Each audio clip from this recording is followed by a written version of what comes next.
This is a crazy story that you're not going to see on the news and you're not going to hear about from the White House because the news and the White House, they're the ones who were duped by a fake reporter. For the last several weeks, a fake reporter has been asking questions at White House press conferences. Listen and watch this, and I'll explain in just a second. Here is last Thursday, Jen Psaki, White House press secretary. The question from my colleague is next. How involved is former President Obama and First Lady Obama in the Biden-Harris administration? Is President Biden seeking to bring back the often bipartisan portrait unveiling events at the White House?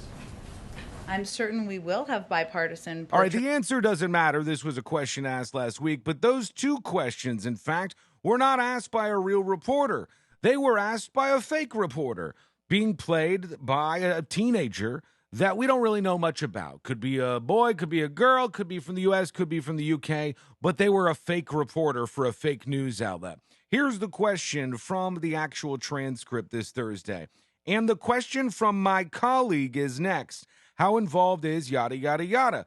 Now, what happened here was that a Lego gamer, a Roblox fan, a teenager, said that they were tired of it. Casey Montague posed as a reporter for the fictitious WHN, White House News. That didn't set off any alarm bells? White House News? That WHN. Everybody's like, is that, you guys heard of White House News? Oh, I've never heard of White. Just ask the question. Just go for it. And they fooled real correspondents, even the new Biden administration. 4 times in recent weeks, members of the White House press corps have relayed questions to Press Secretary Jen Psaki from somebody claiming to be a fellow reporter who was not able to be there in the room due to COVID protocols. That colleague goes by the name of Casey Montague and doesn't exist. Not a real human being, not a real reporter, not somebody who works for one of these outlets. Since late last year, Montague has taken on the identity of a White House correspondent extraordinaire with a fictional outlet to boot. White House News, shortened in emails to WHM. Montague started 2 real-life Twitter handles, which are followed by some top White House officials and journalists. Now, this person, whoever was doing this troll, was posting the schedule for the White House for the day. They were posting pool reports on a Twitter account in real time. They were doing some useful things, so reporters started to follow them, and then they used that leverage to pretend to be a reporter. And they fell for it.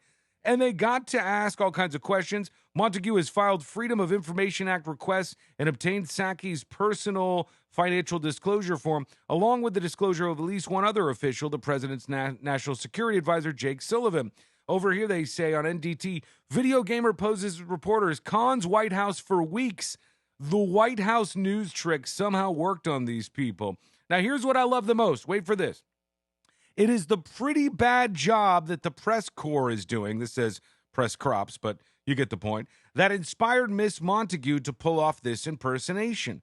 When contacted by a White House reporter, hopefully a real one this time, hopefully they have their badge, and they said about the motivation behind her actions, Miss Montague said, I love journalism, and I think the press corps is doing a pretty bad job at the moment.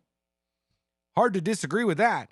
So I decided I would ensure some transparency and ask some questions me and some friends wanted to do. They still don't know the real identity, but this is the real deal. A fake reporter was asking the White House questions for weeks, and here is their Twitter account, at SecMontague, at SecMontagu. They're posting all of these people now doing reports, fawning over them, and sort of celebrating the victory that they have had over the press. And there they go. All of the other accounts have been removed. And now it seems reporters might stop asking questions on behalf of their colleague and stop pestering Jen Psaki with the latest questions from a reporter that doesn't actually exist. What do you think about this? I don't know. Maybe it's good that regular old people are getting questions in there. Maybe there should be a Zoom roulette button. And when Jen Psaki is sitting up there as the White House press secretary, she pulls a lever or hits a button, and a random American Zoom account comes up. We can all sit there and wait.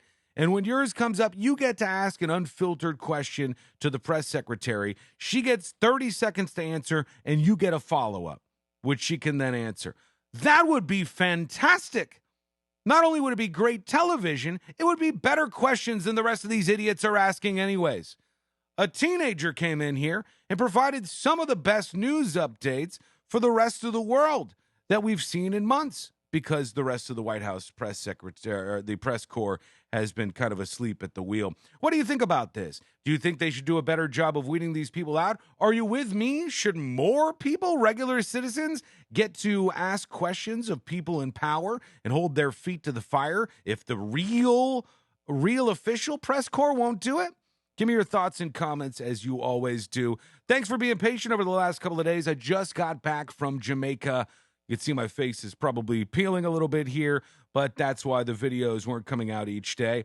I'm back, and I'm in action, and I'm ready for your comments, as always. If you're new around here, click follow right now. If you're at facebook.com/thenewsjunkie, click the follow button, or you can also subscribe on YouTube, and we'll talk to you again real soon.